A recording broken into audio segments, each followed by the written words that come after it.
we wake, hear the birds and see the sun. Side by side our fears are done. Oh, the good times just begun. Oh, we know what we have, let's hold on tight. Found what we're looking for in life. Call us crazy, but things are finally right. With you and I, the future is bright.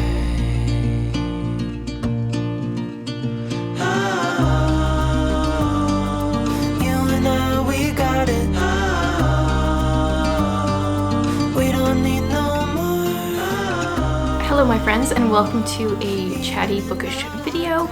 I just barely came in from a walking in like -30, so if my face is like awkwardly pink, hopefully it will mellow out in the next little while. It was a little chilly, but it's good to get outside. So today I have a few different things I'm going to be doing.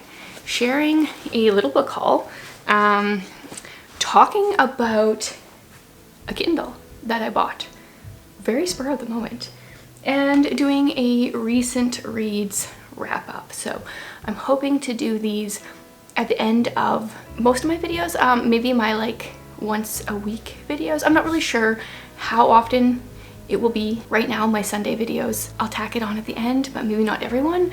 Oh, it's trial and error here. But I thought we would start with the book haul. So these books are from December, January, and the first bit of February. So it's 2, 4, 6, 8 books, but this includes like Christmas gifts, a little free library books, and a couple from a thrift store, and a gifted one, and one I paid full price for. So let's start with all the books that were gifted to me, either for Christmas or otherwise. Yeah, let's start with this one. This one's really cool. So I asked for this for Christmas from my parents. It is Watercolor in the Woods, and they pre-ordered it, and it was supposed to be there in December, and it didn't come till January, but that's okay. So this is a step-by-step watercolor book that looks amazing. I keep going to kind of like the uglier creatures here. There's some like flowers. What's a cool critter we got going on here? Ooh, strawberries. We've got birds. What bird is it? A blue tit. Yeah, so there's just lots of different birds and animals, and I have not started using this yet. I am finishing with, I have Watercolor with Me in the Forest, that book where you actually do watercolor in there. I want to do more in there first before like moving on to sketching and doing my own. There is templates in the back, so I could trace them, which is helpful because I'm not very good at drawing, but I want to do better with watercolor this year, so hence why it was on my Christmas list. The month of June, why did I say June? I read the name Jane, and then instead of saying February, I said June. For the month of February, I want to be doing at least one watercolor project a week. So I need to get on this week's. So that's book one, really cool. I also follow Jane Carkill on Instagram. Lamb Little is her Instagram username. Very cool. Then from Holly, I got the Anne of Green Gables cookbook. Charming recipes from Anne and her friends in Avonlea. I also got a cute little bird card from Holly and one of her stickers. Definitely follow her on Instagram, at least for her shop. I think that's mostly where she's sharing it. So this has the recipes of things that are talked about in Anne of Green Gables. Is it just the Green Gables, or it might be all of the series and stuff. Liniment cake, hopefully minus the liniment. We've got chocolate goblins food cake. Oh, it says where it's from. Okay, so these must be Anne of Green Gables. It shows the chapter. Marilla's plum pudding, raspberry cordial. This book kind of crackles a bit. So I'm gonna have to try some of these out. That's really cool. That will go on my shelf with my Anne collection. And then because I was part of the Enclave street team from June to December. They always send a free ARC. So I got Ember Gold by Rochelle Nelson. And this one is coming out when? In March. Not sure the exact date, but if you follow me on Instagram, I'm usually sharing in my stories when Enclave books are getting published because I'm always excited about them. I really enjoyed The Sky of Seven Colors was her debut, and I'm excited about this one because it has dragons. I actually don't know anything. Fire dreamed of water, but the first sip would be its last. Gildy has spent her life isolated in the wild marshlands, a place too wet for the dragon to go. She's safe there, according to her father. So why is he asking her to leave with him now that she has come of age? There is more to Gild's family than she knows, and debts need to be paid. I don't like it when I don't know how to pronounce a character's name. I'm just looking to see if there's like a pronunciation guide. I'm really bad at pronouncing things, as is common with people that read to themselves a lot as children. And yeah, I don't know how to say her name. That's okay. Let's read the first sentence. The first time I saw the dragon, I was 8 years old. And I want to read the next sentence as well. It was also the first time I knew my father loved me. So that's cool. Yeah, so this will be coming out in March. I hope to read it before then so I can help rave about it, promote it.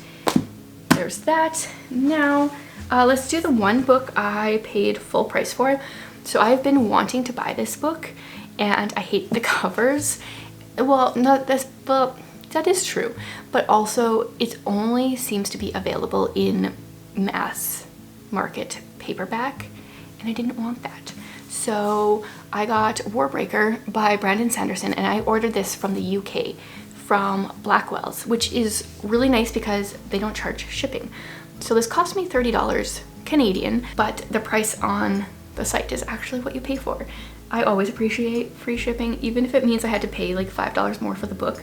I'd rather pay $5 more for the book and get free shipping than pay $5 for shipping. I don't know.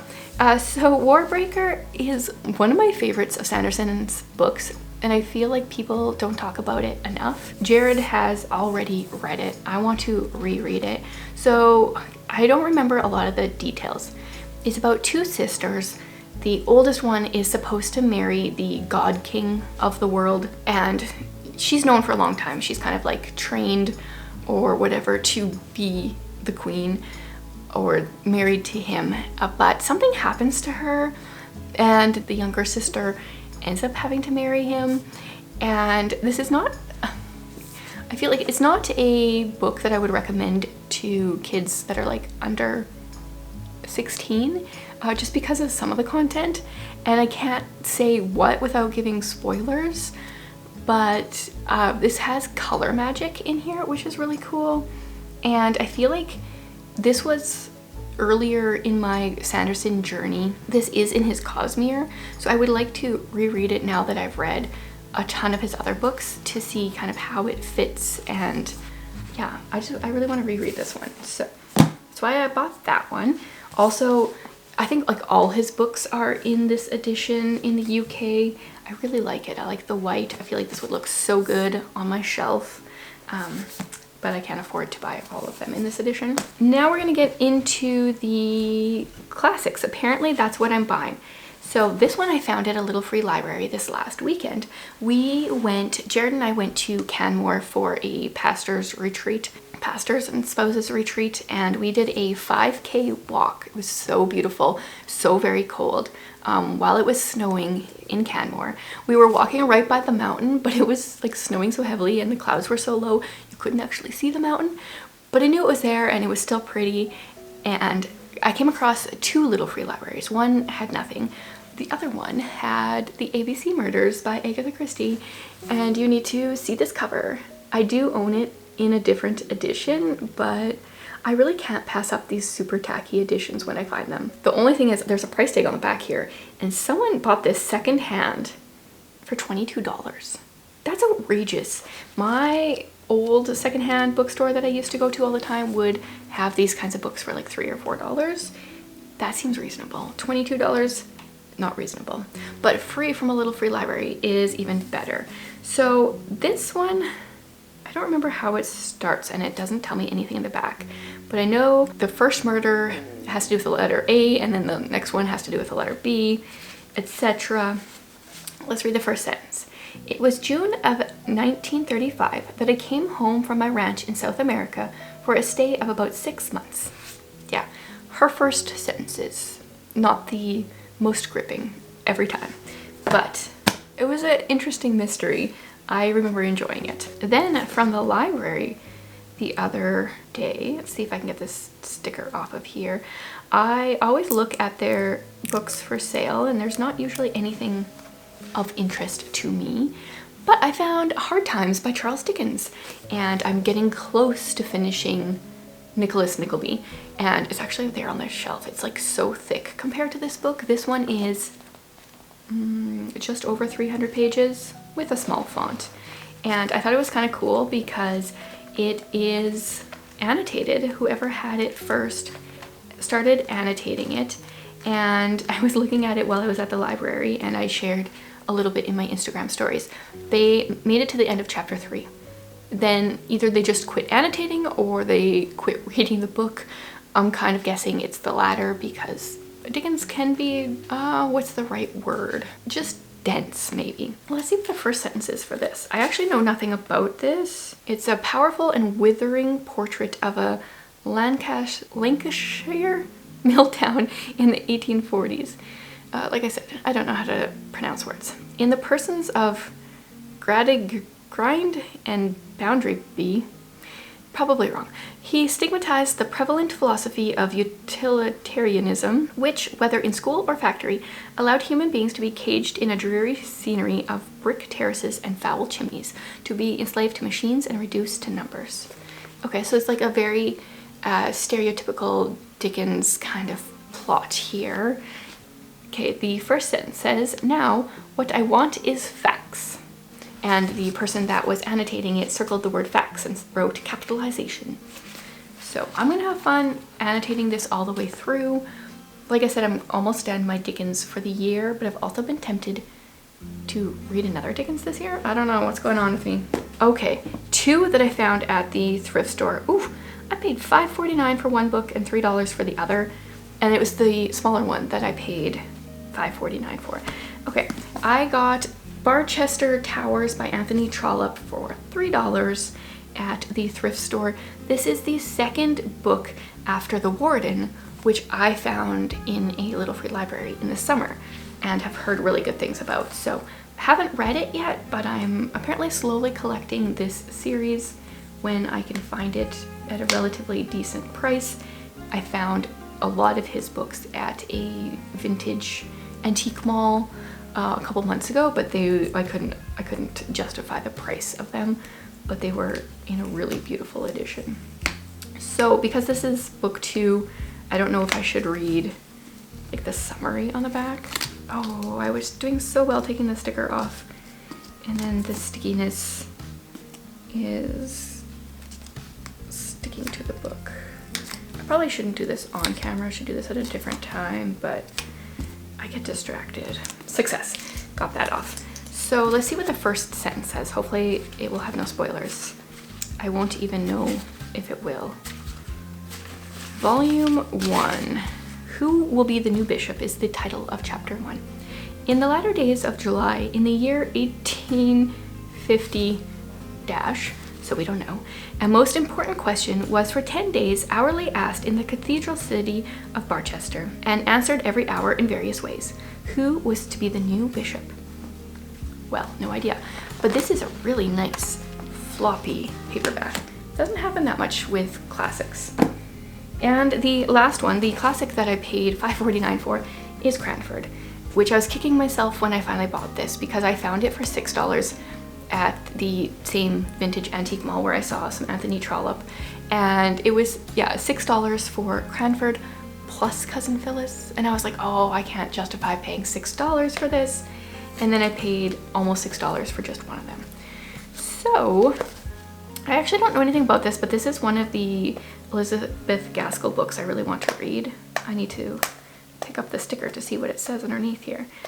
The provincial town of Cranford is a community of delightful simplicity and innocence, yet its values were already old-fashioned and under threat from the inevitable forces of change when the mid-Victorian Mrs. Gaskell described them with ironic affection and a sharp eye for the ridiculous. This explores the undying way of life of the Amazons, unwarlike maiden ladies and widows of a certain age. They practice elegant economics. Their days are passed in visits, cards, and genteel gossip. But alongside the comedy is the pathos of restricted lives born with courage. This is one of her most successful novels, largely because it is such an affectionate portrait of the society she understood so well. I really enjoy Elizabeth Gaskell. She, to me, is probably the easiest Victorian writer that I have read from. Once again, getting distracted by a sticker, and things are not going well here at the end. So I will be sad when I finish reading all of her books. I'll just have to start all over. Let's see what sentence 1 says. In the first place, Cranford is in possession of the Amazons. All the holders of houses above a certain rent are women. Okay, yeah, so that is my tiny book haul for over 2 months, which is pretty good. And I mean, 3 of them are classics that I want to read. 2 of them are books that I've already read. 1 I have not read, Ember Gold, and then 2 are like not real books, like not like reading books. So I feel like that's pretty successful for me trying to buy less books. Now let's talk about the Kindle. So the other day, this is dirty, looks like it's got chocolate stuck to it. That definitely couldn't have been from me. Probably was. I randomly decided one Sunday morning to look to see if there were any Kindles available for sale on Kijiji, which if you're in Canada, you've probably heard of it. And if you're not, maybe you haven't, but it's kind of like the Craigslist for Canada. And I found 2, maybe one was on Facebook Marketplace. One was $80 for a first generation Kindle. They're very, very small, like the first editions. So there was a first edition or first generation for $80, or I found a 10th generation for $50. It's like, it's newer and cheaper. So I messaged the person right away and I went after church to pick it up. And I ended up with a Kindle that is exactly the same as Jared's. So 10th generation.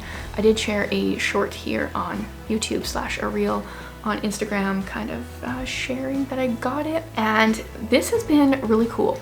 So I definitely still prefer the Kobo to read on, but there's some cool things. So if you have a Kindle device, you can then go onto your Amazon account and through Calibre, which I've talked about in my other Kobo video that I did a while ago. With Calibre, you can take your Kindle books and put them on your Kobo, which I feel like should just be a thing. Like if you own the ebook, you should be able to read it on any device. So that's been really nice because this to me is a much nicer reading experience. It's more comfortable for me to hold. I really enjoy it. And so now I can have some of the books that I paid for on Kindle and I can read them on here. So love that. If you guys are curious on how to do that, if you have a Kindle and a Kobo, I can leave the video below where I figured out how to do that. Love that. So even though I bought this, I'm not using it a ton to read from. The only things that I'm reading on here are Kindle Unlimited books. So I also got a free 3-month subscription from Kindle Unlimited, and if you guys ever want to try one, I can leave a link below and you can see like everyone gets their own offer. Sometimes it's like 3 months for 99 cents, sometimes it's 3 months for 99 cents a month, sometimes it's no deal at all, and sometimes it's free. Just like check back on a regular basis and it might change. So I thought I would share some of the books that I've been getting out from Kindle Unlimited, the books that I was like excited to read. Also, this device is so slow. Thought maybe it was just Jared's, but no, I don't know if it's just the 10th generation or what, but the Kobo is so much quicker. So the first one, I'm just gonna briefly mention because I'm gonna share about it when I talk about the books that I'm gonna wrap up. The Unselected Journals of Emma M. Lyon. I finally have started the series and I am doing my best not to binge the series.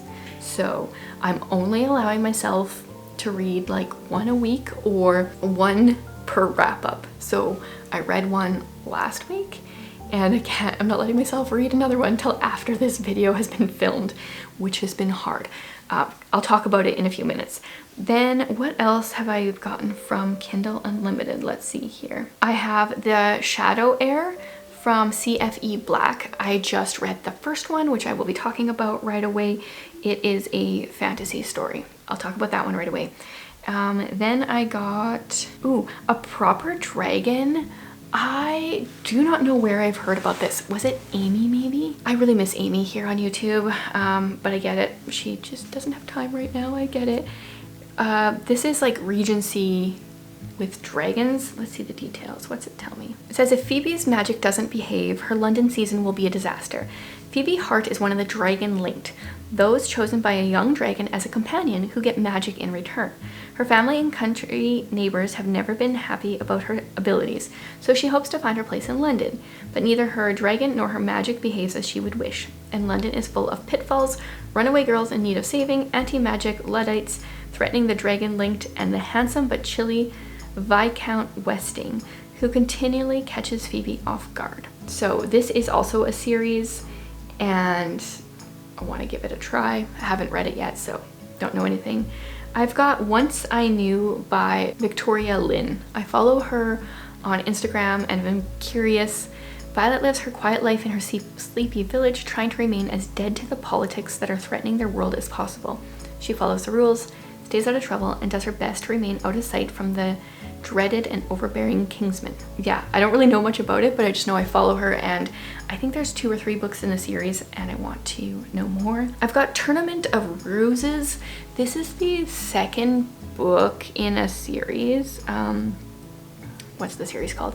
By Kate Stradling. So I read the first book a while ago, like 2 years ago maybe. It's the Ruses of Lenore series, and the first book was very interesting.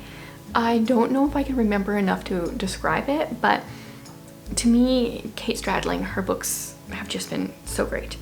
And then possibly the last one I have is The Winter King by Christine Cohen. Now this is one I have been meaning to read for so very long.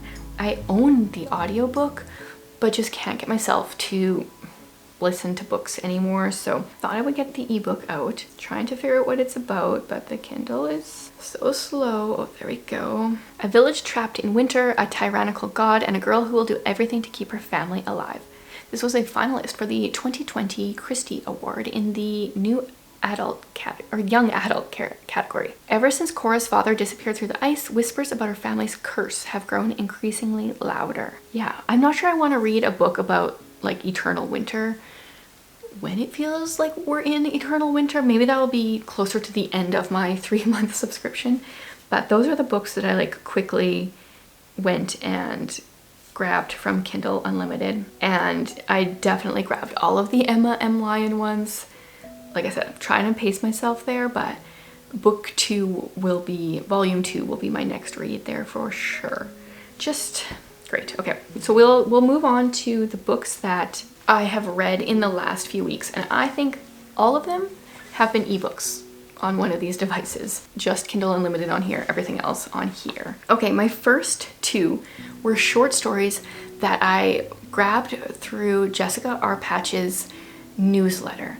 If you aren't subscribed to author newsletters, please do so. Find your favorite authors, subscribe to their newsletter. Sometimes they'll give out one of their books for free, or a short story, or somebody else's. So the first one I want to talk about is called The Book Club. This is by Carrie Stewart Parks. So I don't know, Jessica R. Patch didn't say how she got a hold of this short story.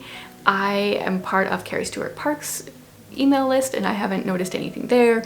There's nothing on Goodreads. I'm confused as to where the book short story has come from. It's only 18 pages, okay, so it's super short, but we follow a main character who, like, it's 18 pages, so I'm trying not to say anything. She, at the beginning of the story, she's with her book club, and for some reason she goes outside and she comes across a body and things are suspicious. Like, honestly, 18 pages, what can I say?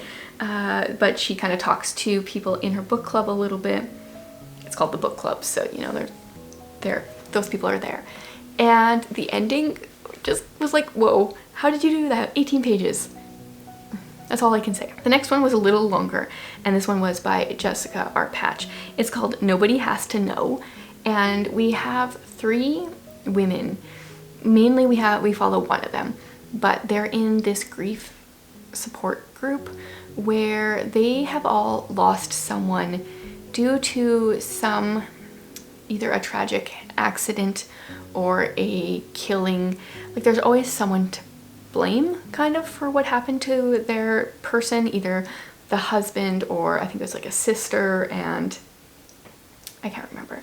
But the 3 of them, unbeknownst to each other, get invited to this house one evening, and they get the chance to kill the person responsible for killing their, you know, significant other in some way, whatever. And it's interesting to see like the moral dilemma. The ending was interesting. It was probably only like 50 pages, so once again, I can't say much. I know that you can get this one by signing up for Jessica R. Patch's newsletter. I think it's like right on her page, on her website, that you can sign up and get it. And the ending was very interesting. I didn't see it coming. Once again, super short. Wasn't really analyzing it a ton, but that was good. Then, I got Castle of the Winds by Christina Bear. So my library so nicely fulfilled my request to get that on Libby. And so this is book 3 in the Secrets of Ormdale series. Unfortunately, I only give the book 3 stars, which has like lowered my motivation to continue the series, but it's only 5 books, so I will continue it. The main character in this book though kind of just grated on my nerves. So at the end of book 2, not a spoiler because this doesn't really matter, our main character Edith got invited to go to Wales to get some information on like dragon breeding or something like that. So she goes with Simon, who's like her neighbor and really good with dragons, and they realize that what they've been invited to is not what they thought it was, and things kind of go awry. And Edith just really bothered me. She didn't trust Simon at all, didn't value his opinion at all. It was just like headstrong and annoying, where I don't feel like she had been that way in the first 2 books. That being said, there was some really good humor. There was this line, I wrote it down. So Edith was saying, if I'm healthy, I'm supposed to be doing charitable work until I ruin my health. If I'm sickly, then needlepoint until I build up my strength enough to visit the sick. I suppose I may have gotten away with writing under my own name, she writes under a pen name, if I wrote the correct sorts of books. Books about girls visiting the sick, or books about sick doing needlepoint. Yeah, I just thought that was funny. Also, there was another character that came into this book, and her name was Meredith. And the whole time I was like, is there gonna be, like, the last half of the word Meredith is the word Edith. So I thought maybe there was gonna be something about their names, because it seemed weird that we would have a Meredith and an Edith, but there wasn't. So that just was like, okay, that's a little strange, but oh well. I will finish the series. I don't know if it's on Kindle Unlimited, actually. My library doesn't have it. I should check if it's on Kindle Unlimited. Then I read the first volume of Emma M. Lyon. Oh man, so funny. Okay, so we've got, I don't know what the year is, 1880s, I think. And Emma is going to live with her uncle in this house that's supposed to be hers, but she's waiting till she's 21. It's kind of in trust until then, and she has to go live in the garret, so like the attic. Okay, slight interruption while I ask some giggling children to be a little quieter. Emma M. Lyon, where was I? She is stuck like living up in the attic. Just a sense of humor, just hilarious in her journals. I really enjoyed it. She has like these hard things in her life that are so perfectly mixed with the humor, I feel like. And my biggest problem with it is I'm gonna have a hard time not binging it. And I don't want to let myself binge it because I want to savor it. So there's currently 8 volumes out, and I heard that she's still writing, it's by Beth Brower. She's still writing more, which is hopefully great. Hopefully it's not dragging on too much, but everyone that I've ever heard talk about it has loved it. And I think these are ones that I'm going to have to eventually own, because I was highlighting multiple things, and I'm learning that I like to annotate books either in my second go round if it's a like more modernly written one, or in my first one if it's a classic, but I think this would be so fun to go through again. But I've only read one book, so I don't have to worry about going through them again at this point.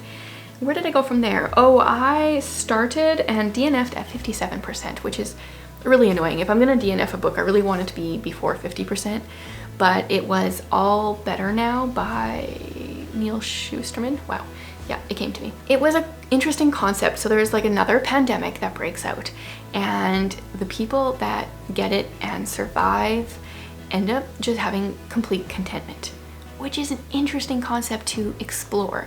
Our main character is actually immune to the virus and hanging out with someone that has had it.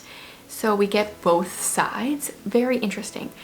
But in the end, there was just too many like agenda type things that kept getting thrown in there. And I can overlook certain ones or a certain amount. And then it just got to the point where I was like, no, I'm done. So I didn't get to see how it ended. And the last book that I read is one that I don't know how to rate or explain because I feel conflicted. It's The Summer of You and Me by Denise Hunter. This one is not out yet. I'm not sure when it's coming out, in the next few months. And I'd never read anything by Denise Hunter, but I was really intrigued by the premise where our main character, I think her name is Maggie, her husband died 5 years ago, I don't know, in Afghanistan or something like that. And she is in her husband's like hometown for the summer. It's his 5-year anniversary of his death. It's her summer to kind of like let him go. And she thinks she sees him at the carnival. And meanwhile, her brother-in-law this is kind of his summer that he wants to tell Maggie that he's been in love with her forever. And so he's kind of waiting for that. But then they see this guy that looks like Ethan, his dead brother. And so they explore that. And I was really intrigued to see, like, where is this going? So she actually got a picture of this guy. And so it's not like she could make it up. She showed it to the guy that she doesn't know that loves her. And he's like, oh yeah, that looks just like him. So it's not like, you know, she's seeing things. And I was just so curious to see like how is this gonna work out? And I thought I knew, and then I was like, no, not that. And then I thought I knew, and no, not that. And then where it went, I was like, whoa, did not see that coming. So that was interesting. Really enjoyed that aspect of things. On the like romance side, now I think Denise Hunter is more of a romance writer, so I kind of feel like maybe I shouldn't judge too harshly. I'm probably not the audience, but I was really intrigued by like the mystery aspect. But I felt like it was just a little much. First of all, Josh, the younger brother, he kept calling Maggie honey even before he professed any kind of love to her. And I'm like, you're not a like 50-year-old Southern lady. You can't just randomly call people honey. He wasn't calling anyone else honey. It was just her. And so that felt awkward to me. And then once things progress, I mean, it's like a romance, so you kind of know where that's going to go. I just felt like it was a little too focused on the physical aspect of the relationship. So I didn't like that. So I had a really hard time rating it on Goodreads and stuff. I kind of gave it a different rating on Goodreads and Fable and Storygraph, I think, because I just didn't know. But really enjoyed the mystery aspects. You know, take that as it is. Now I'm not sure how many I'm gonna have to wrap up next time. I'm kind of also agreed to do some judging for an book awards thing, and I'm not really allowed to talk about that. I'm not allowed to talk about the books that I read, the genre that I'm in, anything. And so that's gonna take up a bit of my reading time, but hopefully I'll be able to read some more books soon. I kind of just want to get those done, and then I can focus on like books that I intend to read.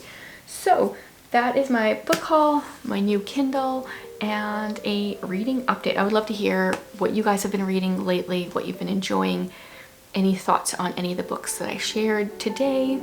Let me know. Thanks for hanging out with me.